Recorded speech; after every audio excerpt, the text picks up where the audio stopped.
Alléluia.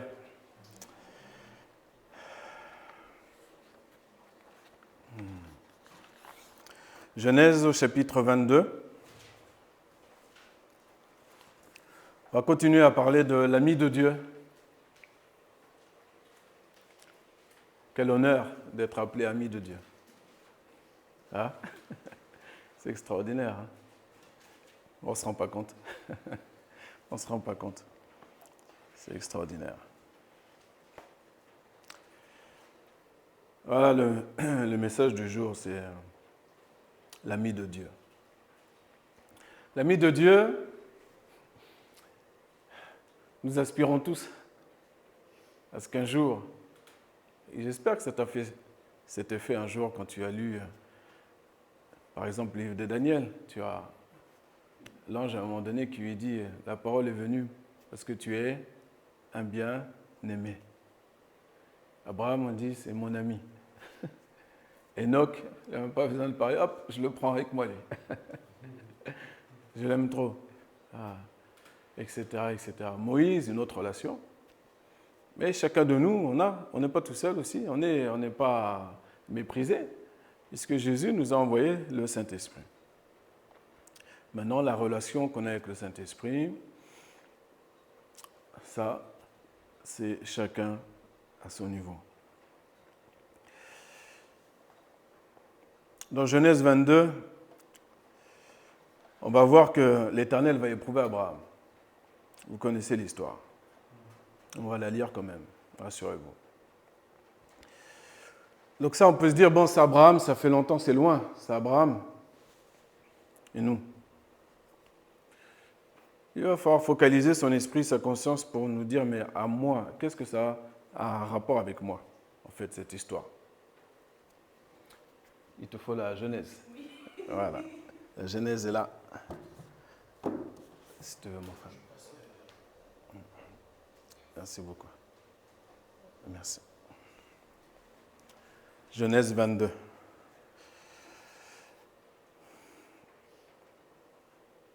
Donc c'est une histoire qui concerne Abraham, mais c'est une histoire qui nous concerne, nous allons voir forcément, et nous concerne forcément. Nous sommes liés par l'histoire d'Abraham. Il y a un fil logique, fil conducteur logique. Jésus lui-même a été guérir des filles d'Abraham. De sa bouche, il dit, cette fille d'Abraham ne devait pas être guérie. Ici. Donc il y a une identité, il y a un nom qui est mis sur cette personne-là, c'était le nom d'Abraham. Pour dire qu'Abraham, son nom est devenu grand jusqu'à aujourd'hui. Israël aujourd'hui, ils établissent des accords de paix avec les pays alentours. Et ces accords-là, ils les ont appelés les accords d'Abraham. On peut se dire c'est que de la politique, c'est anodin, c'est comme ça. Nous, on sait que ce n'est pas anodin. C'est dans le sens, on ne rentre pas dans les détails de ces accords. On n'est pas à ce niveau de politique, nous. Mais le nom, ça te dit que le nom utilisé, c'est quelque chose. On n'a pas dit les accords ni même de Joseph, qu'on a vu la semaine dernière. Mais on voit qu'en Joseph, il y a du Abraham aussi. Il y a des parallèles. Mais c'est le nom d'Abraham. Et aujourd'hui, pour nous, c'est le nom de Jésus. C'est évident. Bon. Alors, quand on demande en quoi on croit, on dit on croit en Jésus. Tu crois en Dieu? Oui. Je crois en Jésus. Ah, Jésus? Ben oui, mais il est mort sur la croix. Pourquoi vous croyez en quelqu'un qui est mort? Et là, tu vas expliquer l'histoire de A à Z. Par Jésus-Christ. Il ne faut pas que tu restes juste au niveau de Dieu. C'est trop loin, trop haut pour les gens qui ne le connaissent pas. C'est pour ça que Jésus est venu. Donc tu dois, à un moment donné, faire intervenir Jésus. Et si on parle de Jésus, ça signifie que nous sommes chrétiens. Oui, c'est comme ça qu'on nous a appelés en church. Vous vous rappelez? Chrétien, petit Christ. Parce qu'il marche comme lui, il lui ressemble, il parle comme lui. Il semblerait que ce ne soit pas de photocopie, mais qu'il y a quelque chose qui ressemble. Ils sont différents des autres. Et aujourd'hui, si un frère ou une sœur te demande si tu es chrétien, quelqu'un qui te connaît, tu vas te sentir vexé. Bah oui, je suis chrétien, bah oui. Non? On pourrait se sentir un petit peu vexé. Bah pourtant, on verra, et le Seigneur nous montre tout au long de notre vie que on est parfois resté à la surface et qu'on n'est pas véritablement chrétien. Donc, comme il nous aime, il va nous ramener, si on est humble en tout cas, il va, comme il dit dans sa parole, il ramène les humbles vers les sentiers du juste, les sentiers de la justice. Si on est humble, eh bien, on va se laisser éprouver, comme Abraham a été éprouvé. Mais nous, nos épreuves, elles sont beaucoup plus petites. Hein. Mais on fait comme si c'était plus grand que celle d'Abraham. Hein? Eh bien, on va lire celle d'Abraham. Parce qu'Abraham aussi, avant qu'on lise, Abraham a eu un parcours. Abraham, il est connu partout. C'est connu que Dieu marche avec lui-même. Est-ce qu'il marche avec Dieu parce que Dieu lui a donné des richesses, des grands troupeaux, des grands bétails? Abraham était riche. Hein? Beaucoup de familles, riche en matériel, mais riche aussi en enfants. La famille, c'est de la richesse. Les enfants, petits-enfants, c'est de la richesse. Ça. Est-ce que c'est pour ça? Est-ce que c'est parce que Dieu lui a fait une promesse, lui a parlé? Donc il a une relation particulière avec Dieu, qui se sent peut-être spécial. Est-ce que c'est pour ça qu'il est véritablement homme de Dieu, serviteur de Dieu? Dans ta vie, tu as vécu des choses, toi aussi, Dieu a intervenu dans ta vie. Dieu t'a donné telle ou telle chose, Dieu t'a fait grâce, Dieu a fait en sorte parfois que même ceux qui sont autour de toi ne savent pas ton péché, tes péchés. Tu as connu la miséricorde, l'amour de Dieu. Tu as connu beaucoup de choses. Et tu as avancé dans ce sentier de la justice pour être chrétien. Mais vous savez, il y a beaucoup d'appelés, il y a peu d'élus, c'est-à-dire il y en a peu qui rentrent dans l'élection. L'élection est déjà prévue. Il y a un chemin d'élection, puis il y a un autre chemin. Dans ce chemin plus large, il y a des appelés, et il y a aussi des appelés, donc ceux qui sont appelés chrétiens. D'accord? Il y en a beaucoup. Mais il n'y en a pas beaucoup qui sont sur le chemin étroit, qui sont sur le chemin de l'élection. Il n'y en a pas tant que ça. Donc nous, on doit prendre garde aujourd'hui, au vu de la difficulté. Dieu va nous aider, il n'y a pas de souci. Mais déjà, au vu de la difficulté, si on saisit la difficulté dans la parole de Dieu, même si on voit le salut au bout, on doit quand même de temps en temps prendre garde pour dire, attends, je suis appelé, c'est-à-dire, on va vulgariser, hein, c'est-à-dire, je vais à l'église, je chante des chants, je fais attention à certaines choses que je regarde à la télé, je fais ma part. Il semblerait que à moi-même, et selon ma perspective, je ne suis pas trop mal. Comme Dieu nous aime, il va faire en sorte qu'on marche véritablement dans la vérité. Jésus est le chemin, la vérité et la vie. Le chemin, il semblerait qu'on l'ait reconnu, qu'on l'ait choisi. On a été baptisé par les eaux du baptême, on a reçu l'Esprit de Dieu, on participe aux réunions. C'est notre chemin, on suit le chemin que plusieurs suivent avec nous. Et on voit que la vie est en nous aussi, parce que Dieu ressuscite des choses mortes en nous. Celui qui était au chômage longue durée, Dieu lui donne un bon travail. Celle qui était malade, Dieu l'a guérie. Il y a de la vie qui commence à arriver. Quand il y avait la guerre à la maison, comme par hasard, il y a un peu de paix qui arrive. C'est bien. Bon. Est-ce que ça fait que je suis dans la vérité? Ça ne veut pas dire que je suis dans la vérité 100%. Ça ne veut pas dire que je marche dans la vérité. Pas du tout. Donc le Seigneur nous encourage à marcher aussi dans la vérité, à suivre Jésus également dans la vérité. Tout comme la Samaritaine, vous vous rappelez la Samaritaine? Il y a une rencontre, tout est établi pour que Dieu parle à cet instant à cette femme-là. Elle reconnaît que Jésus est prophète. Est-ce que c'est suffisant? Non. Ce n'est pas suffisant. Parce qu'à un moment donné, Jésus, comme j'ai déjà dit plusieurs fois, que ce soit pour moi, que ce soit pour toi, à un moment donné, il y a une problématique, c'est qu'il va dire la vérité. Et il va lui dire, le mari qui est chez toi, là, ce n'est pas ton mari. Donc, la suite, Jésus n'insiste pas, hein. On a bien vu. Hein. Après, elle est partie sur un autre thème, mais Jésus, il n'insiste pas. Mais ce qui va faire que, non seulement elle ait connu la vie, Jésus lui a parlé de la vie, hein. La vie en abondance, l'eau vive, les fleuves d'eau vive, tout ça. Non seulement qu'elle ait vu qu'elle était au début du chemin, il faut maintenant que quand elle rentre chez elle, elle règle ses affaires avec le monsieur qui est à la maison là-bas. Soit pour qu'il devienne son mari, soit pour que, s'il ne veut pas marcher dans la voie, qu'elle fasse selon ce que l'Esprit de Dieu lui aura donné de faire. D'accord? Mais en tout cas, elle ne peut pas rentrer chez elle comme ça. La Bible ne nous dit pas. C'est intéressant, hein? Et tant mieux. Mais il y a une chose que je peux vous dire qui est claire, c'est que Jésus n'a jamais ouvert la bouche pour gaspiller sa salive. Jamais.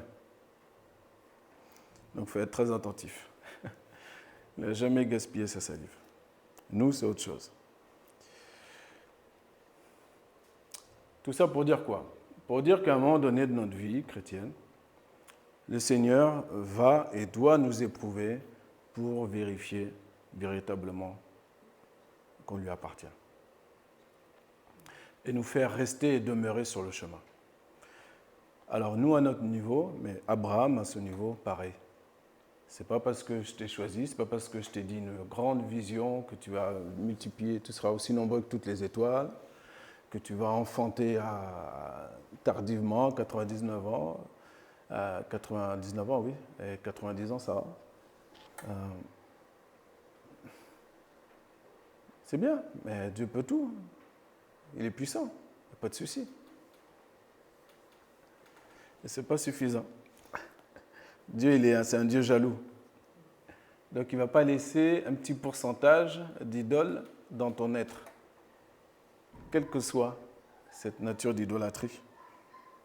Si je le chante, si je le loue, je dois être à lui à 100%. Et en vérité, au fur et à mesure, on comprend que ce n'est pas si difficile que ça. L'ennemi nous fait croire que c'est difficile. Mais en vérité, on comprend ce que ça signifie. Ces commandements ne sont pas pénibles. Au contraire. Au début, on va trouver ça un peu compliqué. Voyons voir ce qui était compliqué pour Abraham. Ce qui semblait compliqué pour Abraham. Genèse chapitre 22, verset 1. Et il arriva après ces choses que Dieu éprouva Abraham et lui dit, Abraham, et il dit, me voici. Et Dieu dit, prends ton fils, ton unique, celui que tu aimes, Isaac, et va-t'en au pays de Morija, et là offre-le en holocauste, sur une des montagnes que je te dirai. Et Abraham se leva de bon matin, et bâta son âne, et prit avec lui 2 de ses jeunes hommes, et Isaac son fils. Et il fendit le bois pour l'holocauste, et se leva et s'en alla vers le lieu que Dieu lui avait dit. Le 3e jour, Abraham leva ses yeux et vit le lieu de loin. Et Abraham dit à ses jeunes hommes, « Restez ici, vous, avec l'âne, et moi et l'enfant, nous irons jusque-là, et nous adorerons, et nous reviendrons vers vous. » Amen. Amen. Première étape. C'est chaud, hein? Eh oui. Après tout ce qu'Abraham a enduré, encore et encore une épreuve. On pourrait se dire, mais là, on peut le laisser tranquille quand même. C'est sûr qu'il est à Dieu, qu'il appartient à Dieu. Il n'y a pas de doute.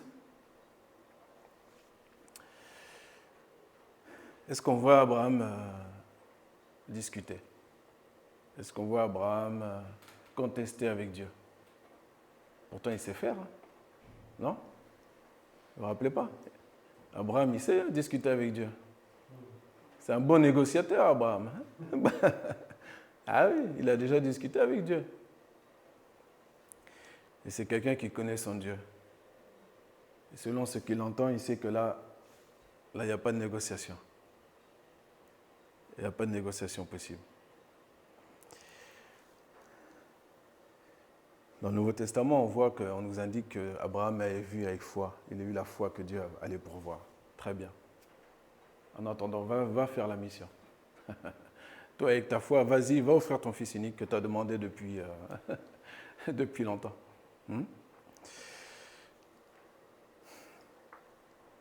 3 jours. Pendant 3 jours, tu sais, il s'en passe des choses. Hein? Pourquoi il n'a pas fait demi-tour? Abraham, ce n'est pas un robot, hein? C'est un être humain. On l'a vu. Hein? Sarah? Ah, c'est ma sœur. Laissez-moi tranquille, c'est ma sœur. 2 fois. Mais c'est la peur. On sait que c'est la peur qui l'a fait mentir comme ça. Et même, si je rentrais dans les détails, ce n'est pas le mensonge comme on croit. Puisque lui-même expliquera aussi plus tard à Abimelech qu'en fait Sarah, c'est sa parenté. Mais il a simplement joué d'astuce. Il est astucieux. Mais ça reste un mensonge. Parfois, nous aussi, on est astucieux. Hein. On essaie de... Oh.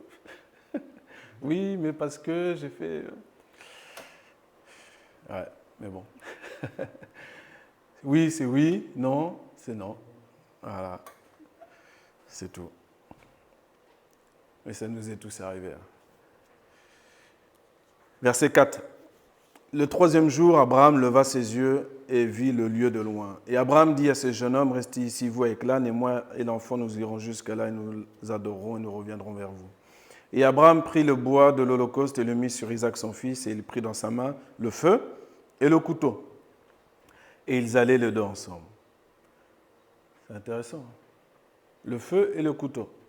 Donc même si tu avais une révélation, imaginons, tu te dis, Dieu va pourvoir, bah, pourquoi ramener le feu? Pourquoi ramener un couteau?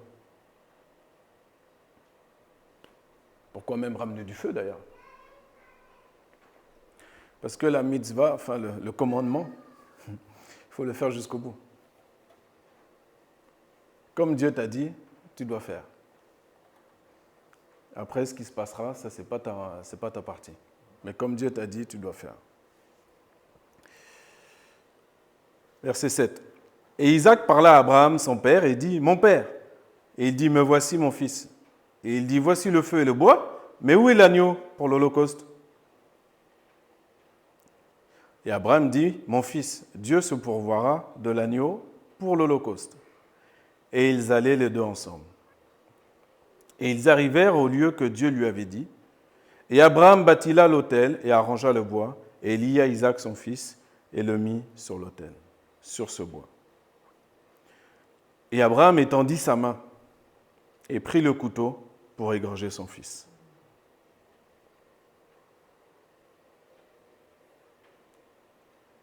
Jusqu'au bout. Il faut qu'on se rende compte de l'épreuve. Même si tu as la foi, il faut se rendre compte qu'à un moment donné, tu peux vaciller. Te dire, l'ennemi va te faire vaciller. Il va te faire vaciller et dire, mais attends. Pour ceux qui travaillent le dimanche, par exemple, il va leur dire, mais attends, quand tu travailles le dimanche, c'est payé double. Attends, c'est quand même... Réfléchis avant de quitter ou parler à ton patron. Réfléchis. Pour ceux qui ont des femmes ou des maris qui ne sont pas à Dieu et qui ont la guerre à la maison parce que quand ils rentrent le dimanche soir, toi tu ne sais pas, mais toute la semaine après c'est la guerre. Ça te coûte d'aller à l'église le dimanche. Ça te coûte. Et tu vas quand même. Ça te coûte. Il faut que ça te coûte de toute façon. Comme je dis souvent, le sang de Jésus qui a coulé à la croix, ce n'est pas gratuit. Hein. Pas du tout. Détrompons-nous, ce n'est pas gratuit du tout. Lui, il nous aime gratuitement, il nous donne gratuitement. Son sang en lui-même a un très grand prix. La valeur a un très grand prix. Tous les ennemis de Dieu, au dernier jour, se rendront compte de ce prix-là. Ils vont fléchir les genoux, ils vont reconnaître Jésus, et après ils vont recevoir leur récompense. Je ne me réjouis pas qu'ils reçoivent cette récompense-là, mais le méchant recevra son salaire. C'est pour ça que nous, la mission qu'on a aujourd'hui, c'est de faire en sorte que tous les méchants reviennent et se repentent, le maximum. Tous ceux qui ignorent Dieu, qui le blasphèment parfois, on entend des choses extraordinaires. On doit avoir le cœur solide, fixé sur la mission, et ce cœur d'amour pour dire Seigneur, pardonne-lui. Pardonne-lui, il est encore vivant, peut-être que, voilà, si je lui parle encore, ou si, voilà. Nous, ce n'est pas à nous de souhaiter que quelqu'un meure, puisque Dieu ne veut pas que le méchant meure, mais il veut qu'il se revienne de ses mauvaises voies, qu'il se repente. Donc ça coûte, ça a un prix.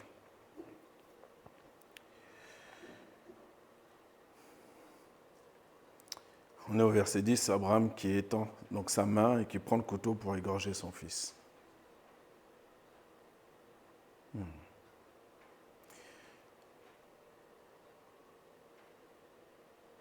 Et il dit, me voici. Et il dit, n'étends pas ta main sur l'enfant et ne lui fais rien, car maintenant je sais que tu crains Dieu et que tu ne m'as pas refusé ton fils, ton unique. Amen. Quand je dis que Dieu ne peut pas être autre chose que numéro 1, on peut chercher à gauche, à droite. Il est numéro 1. Il est très fier de son statut, dans la bonne fierté, dans le bon sens du terme. Il est très fort, très grand, très il est extraordinaire et il ne va pas descendre, de son statut ne va pas descendre. Non. Quand il est descendu comme caché, un jour, dans une mangeoire, après pour fuir en Égypte, et à un moment donné, ça sort, à 12 ans, ça sort, comme par hasard, ça sort, c'est trop puissant. Monsieur, vous, là, les docteurs de la loi, j'ai une question à vous poser. Ça sort. Et à un moment donné, les paroles de sagesse, ça sort. L'enfant grandit en stature devant Dieu, devant les hommes, les miracles, ça sort. C'est puissant. Lui, c'est la tête, lui, c'est la toute-puissance, il a reçu pleinement. Et il nous a donné aussi. Alors pourquoi ça ne se voit pas pleinement en chacun de nous? Pourquoi dans ton entourage, ce n'est pas visible pleinement? Il faut que tu laisses Dieu agir en toi. Pourquoi? Tu as la réponse. On a lu. Parce que toi, tu n'aurais peut-être pas pris le couteau ni le feu. Parce que toi, tu n'aurais même pas peut-être levé la main. Mais Abraham, lui, il se dit même, Dieu est même capable de ressusciter Isaac. En tout cas, ce qu'il m'a dit, moi je ne sais pas ce que Dieu va faire, mais ce qu'il m'a dit, je vais le faire. Et je vais bien le faire. Donc je prends le feu, je prends le couteau. Je le fais bien. Je vais à l'église, je sais pourquoi je vais à l'église. Je ne parais pas à Dieu devant Dieu à vide. J'apporte ce que je suis devenu au fil des jours, des mois, des années, malgré les épreuves, malgré les tempêtes. Si un jour je peux venir seulement pour offrir une petite tourterelle, comme selon la loi, c'est une image, bien sûr, mais Dieu avait tout prévu, et bien tu offres ta petite tourterelle. C'est quoi la petite tourterelle? C'est peut-être qu'un jour tu vas juste dire « Merci Seigneur ». Tu vas te taire, mais c'est sorti. Tu n'es pas quelqu'un qui est venu juste pour prendre. Tu es venu donner. Tu es venu donner. Pourquoi? Parce qu'on t'a donné avant. Jésus s'est donné avant. La moindre des choses, déjà qu'on sait qu'on ne peut même pas rendre quoi que ce soit en vérité, alors la moindre des choses, c'est d'avoir au moins une petite tourterelle. Un petit merci Jésus, un sourire à mon frère, à ma sœur, Si c'est plus, si c'est un taureau que tu as, Dieu t'a donné un taureau ce jour-là, eh bien donne ce taureau-là, donne ton adoration, donne-toi à fond. Donne.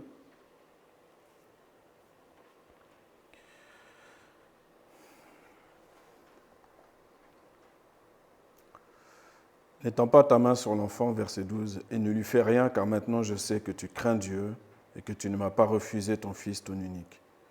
Et Abraham leva ses yeux et vit, et voici, il y avait derrière lui un bélier retenu à un buisson par les cornes. Et Abraham alla et prit le bélier et l'offrit en holocauste à la place de son fils. Et Abraham appela le nom de ce lieu-là Jéhovah Jireh, comme on dit aujourd'hui. En la montagne de l'Éternel, il y sera pourvu. Amen. Alors, il y a autre chose qui vient à mon esprit, c'est que Abraham a prophétisé depuis le début de son voyage. On l'a vu. Il a dit que Dieu va pourvoir. Il prophétise, c'est bien. Peut-être quelqu'un a prophétisé sur ta vie, que ça vient de Dieu, c'est bien. On a dit, si la prophétie est tarde, si la vision est tarde à s'accomplir, ben tu vas attendre tranquillement, ça va s'accomplir, c'est bien. Mais malgré tout, ce que Dieu t'a dit, ce que tu connais de Dieu, ce que tu connais de la Bible, chacun à son niveau, ta pleine compréhension, accomplis-le. Fais-le. Reste pas les bras croisés comme ça, là. Non. Il faut être en marche. Il faut être en action pour faire venir tout ce que Dieu a prévu sur nous. Si tu es assis, tu tournes les pouces, c'est compliqué. Il faut être en action. Et ce n'est pas la peine de taper sur Google comment servir le Seigneur, comment rentrer dans les services, comment ceci. Non, il faut arrêter. Rentre dans ta chambre. Tu vas faire une prière de 45 secondes peut-être. Seigneur, ouvre-moi les yeux. Tu vas ouvrir la Bible, tu vas faire ta lecture. Tu vas passer du bon temps avec ton Dieu. Et comme par hasard, tu vas comprendre, tu vas voir et tu vas savoir ce pourquoi tu es fait. Eh oui. Et c'est avec assurance que tu vas aller voir ton frère pour lui dire, voilà ce que je suis. Ton frère, lui, il est déjà au courant, ça se trouve. Hein. Mais ce qui compte, ce n'est pas lui, ce n'est pas moi, c'est toi. Que tu sois au courant et que tu sois en action. Et ça devrait nous réjouir parce que Satan, il n'aime pas les chrétiens en action. Hein. Ah non, non, non. Non, non, non. Il faut qu'ils se lamentent et qu'ils tournent en rond. Ça, c'est bon pour eux. Il a différentes stratégies de dispersion. Même à l'intérieur de l'Église. Il peut t'instruire sur tous les noms des démons, par exemple. Ça se voit, ça.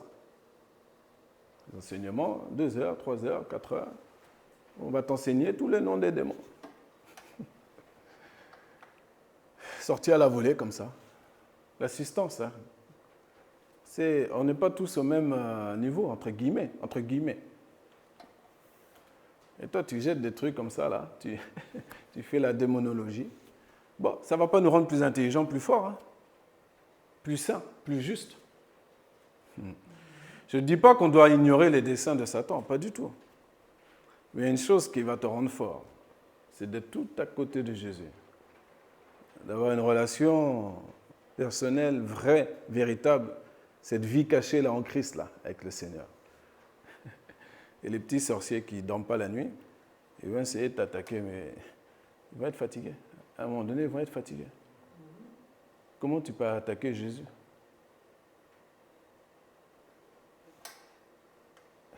Même le diable, à un moment donné, il est parti. Hein. Il a dit, je vais attendre une occasion plus favorable, certes. Mais même là, c'est pour accomplir le plan de Dieu.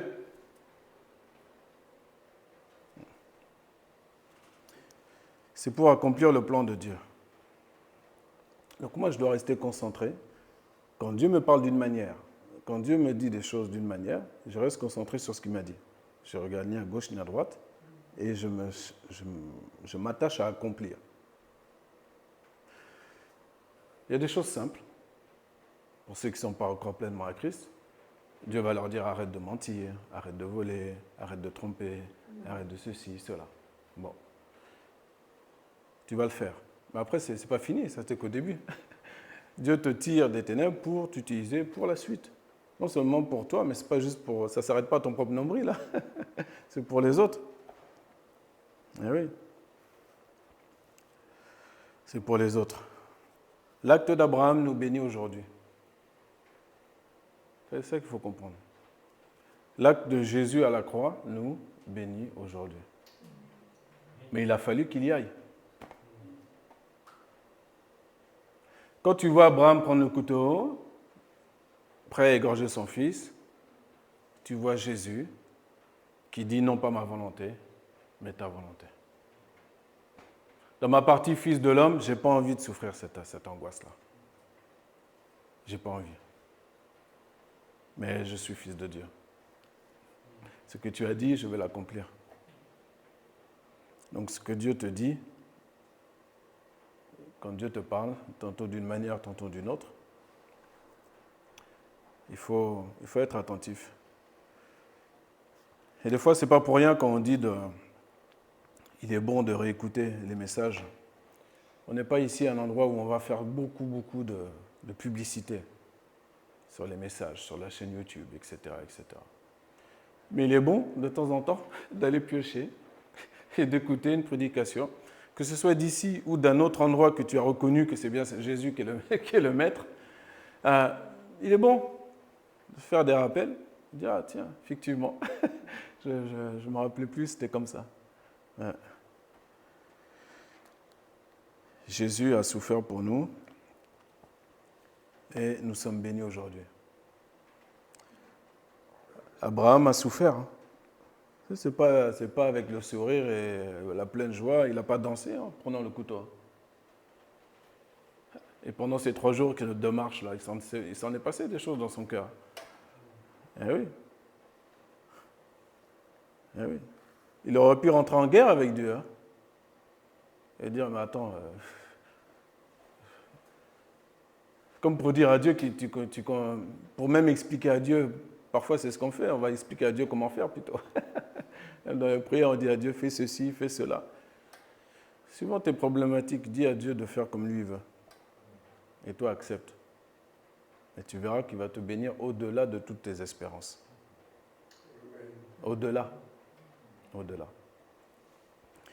Je vais finir avec un petit témoignage que j'ai déjà raconté, mais tout le monde n'était pas là. Je dis souvent que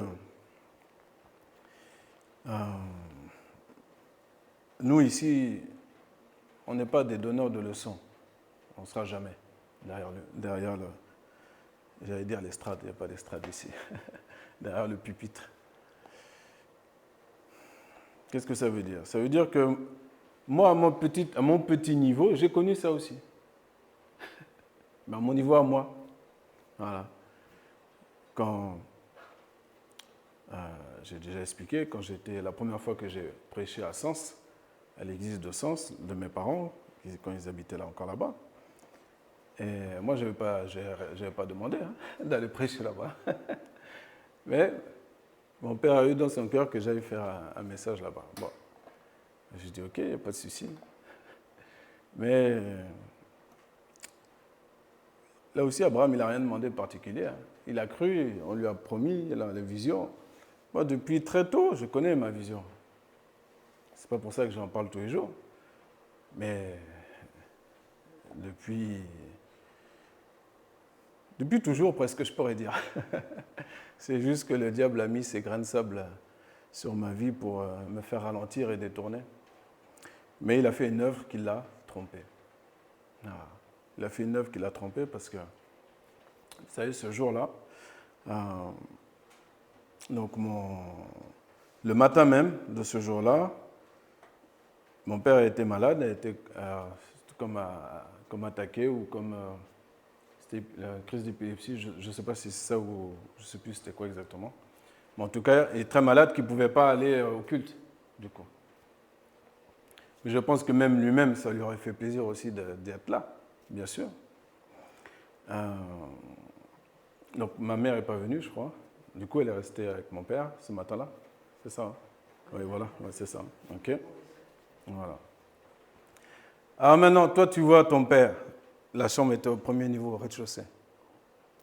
Donc tu vois, tu es habillé, tu es prêt pour y aller, tu dis oui à Dieu, pas de problème. Tu as la porte là pour sortir là, et là, tu as la chambre là. Donc tu regardes, tu as les deux. Tu choisis.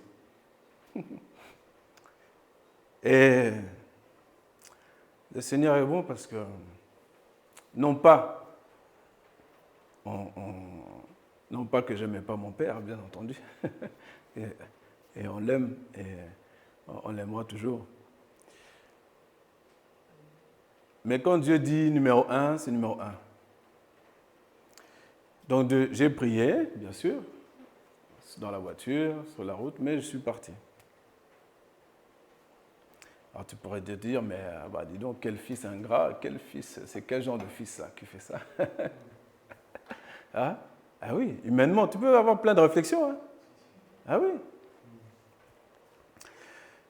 Arrivé à l'église, je me mets au premier rang.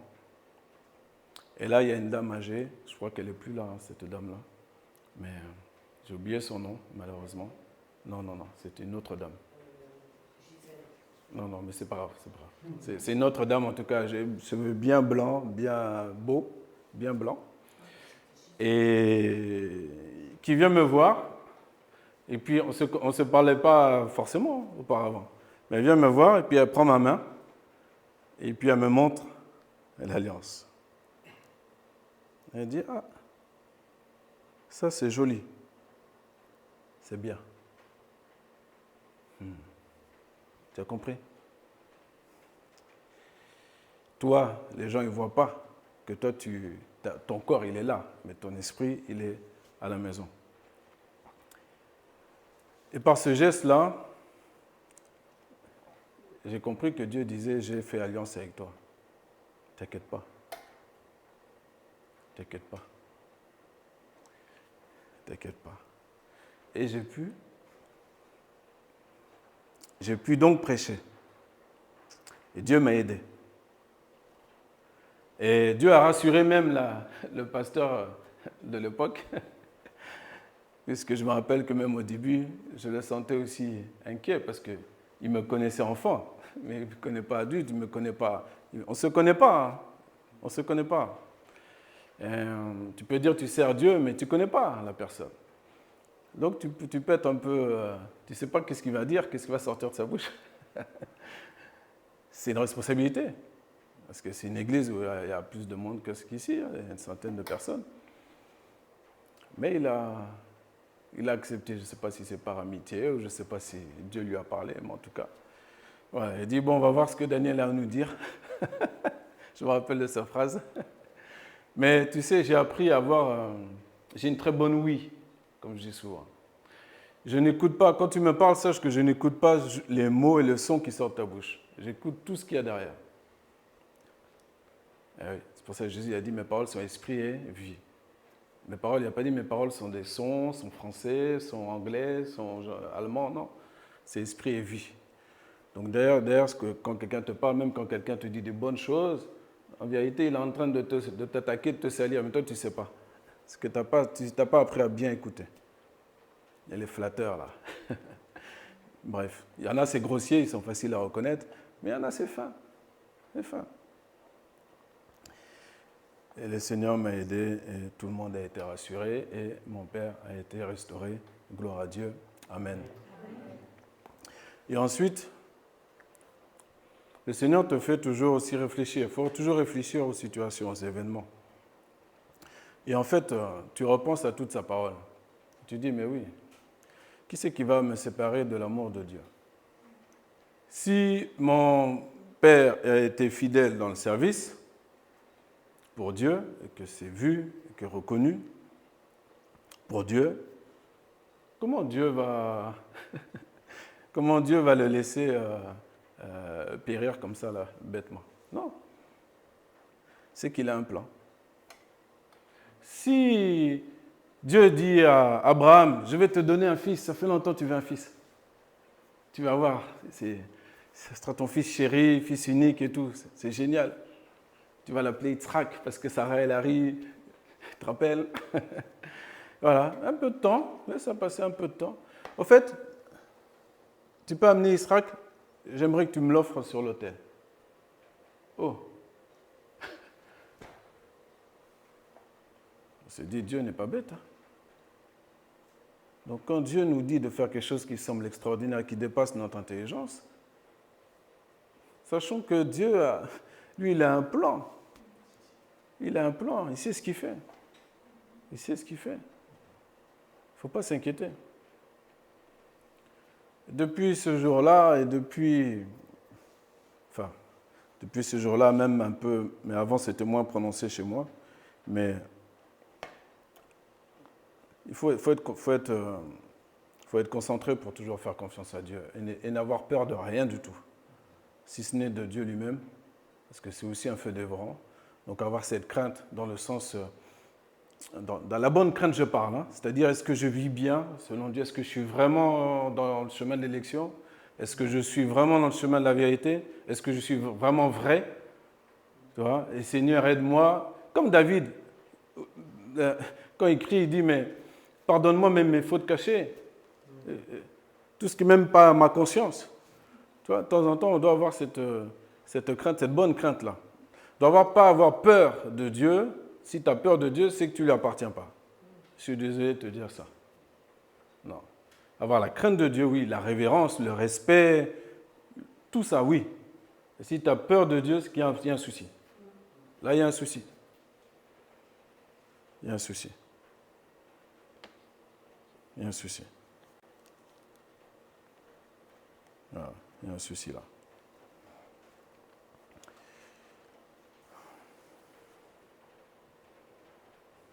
Jéhovah Jireh, l'Éternel pourvoira. Et c'est en la montagne de l'Éternel qu'il sera pourvu. Il faut la monter, la montagne, maintenant. Hein? Ça donne des efforts. C'est des efforts. Et ce n'est pas anodin. Quand c'est marqué en la montagne, ce n'est pas anodin.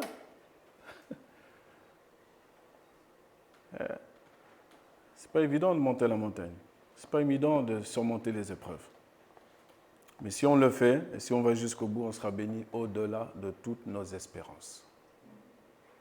Au-delà de toutes nos espérances.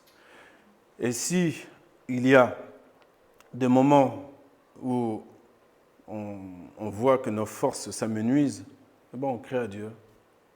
On dit, j'ai besoin de toi. J'ai besoin de toi. Tu vas les crier de plusieurs manières. Soit par la prière, soit par un chant nouveau qui va sortir, tu ne sais pas d'où. À un moment donné, il sort. Et c'est un cri vers Dieu. On va terminer par ce chant. Et on va voir Abraham avec son couteau. C'est chaud, hein? Le couteau, tu vois le fils là aussi attaché. On peut même se mettre dans la place d'Isaac, mais ça sera une autre histoire. Mais tu vois aussi Jésus, à Gethsémane. Nous, on lit comme ça, on pense que c'est chaud, hein? C'est dur. Hein? C'est dur. Mais les deux, à un moment donné, ils ont eu cette conscience, comme de dire, j'ai besoin de mon Dieu. Vous vous rappelez ce chant? Ce chant nouveau que Dieu a donné, j'ai besoin de mon Dieu. Dieu ne nous fait pas chanter pour chanter. Hein? On a vraiment besoin de lui. Ah oui, il ne faut pas croire. On n'est pas arrivé encore.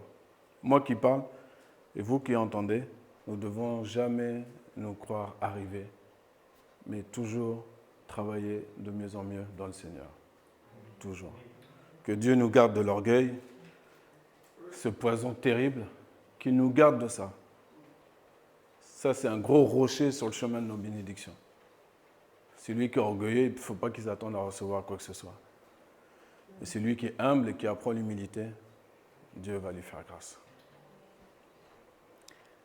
J'ai besoin de mon Dieu, oh, j'ai besoin de mon Dieu. Oh, j'ai besoin de mon Dieu, oh, oh, j'ai besoin de mon Dieu. J'ai besoin de mon Dieu, oh, oh, j'ai besoin de mon Dieu. Oui, j'ai besoin de mon Dieu, oh, oui, j'ai besoin de mon Dieu. Mon Dieu est merveilleux, mon Dieu est glorieux, mon Dieu est merveilleux, mon Dieu est glorieux. Oui, j'ai besoin de mon Dieu, oh, oui, j'ai besoin de mon Dieu. Oui, j'ai besoin de mon Dieu, oh, oui, j'ai besoin de mon Dieu. Oui, j'ai besoin de mon Dieu, oh, oui, j'ai besoin de mon Dieu. Oui, j'ai besoin de mon Dieu, oh, oui, j'ai besoin de mon Dieu. Mon Dieu est merveilleux, mon Dieu est glorieux, mon Dieu est merveilleux, mon Dieu est glorieux. Tu as besoin de ton Dieu, oh, tu as besoin de ton Dieu. Tu as besoin de ton Dieu, oh, tu as besoin de ton Dieu. Ton Dieu est merveilleux, ton Dieu est glorieux, ton Dieu est merveilleux, ton Dieu est glorieux. Alléluia. Béni soit ton nom pour ta parole, Seigneur. Qu'elle soit gravée dans notre esprit et dans notre cœur.